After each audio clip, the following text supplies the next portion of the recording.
पेशाब का गदूद यानी प्रोस्टेट बढ़ने की वजह से पेशाब रुक जाता है, पेशाब बार बार आता है,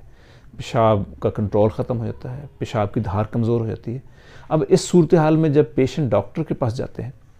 और उनसे कहते हैं कि हमारा पेशाब जारी होना चाहिए, तो वो जो दो बड़ी मेडिसिन है पेशाब को चलाने के लिए, जिसमें टेम्सोलोसिन, ट्रेज़ोसिन या एंटीकोलिनर्जिक्स हैं, तो वो मेडिसिन डॉक्टर्स लिख देते हैं, जिससे पेशाब तो उनका बेहतर हो जाता है, लेकिन साथ जो असल दवाई थी प्रोस्टेट को सुकेड़ने की, उसको श्रिंक करने की, वो नहीं लिखी जाती, क्योंकि वो दवाई 6 माह से साल तक खानी पड़ती है। एक तो पेशेंट सब्र नहीं करते,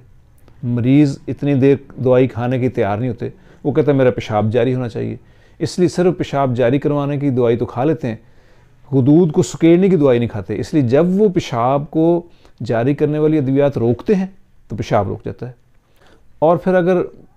पेशेंट फिर ये कहते हैं कि हमने तो बहुत मेडिसिन खा ली हैं, अब ऑपरेशन के सिवा कोई चाराकार नहीं, डॉक्टर भी ये कह देते हैं, हालांकि उन्होंने जो असल उसको सुकेड़ने की और श्रिंक करने की दवाई थी वो खाई नहीं।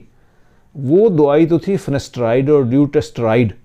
वो दी नहीं गई, इसलिए बिला वजह ऑपरेशन हो रहे हैं। इसलिए अगर आप चाहते हैं कि आपने ऑपरेशन से बचना है, गदूद को सुकेड़ना है और उसको श्रिंक करना है ताकि आपकी पेशाब की तकालीफ ख़त्म हो जाएं, आपको गदूद को सुकेड़ने की 2 अद्वियात फिनेस्ट्राइड और ड्यूटेस्ट्राइड ये कम से कम 6 माह से साल इस्तेमाल करनी। और इसके लिए इसके साथ साथ वक्ती तौर पर पेशाब को चलाने के लिए आप टेम्सोलोसिन, ट्रेज़ोसिन या एंटीकोलिनर्जिक जैसे सोलिफिनासिन वगैरह इस्तेमाल कर लें, लेकिन असल जो मेडिसिन इसकी है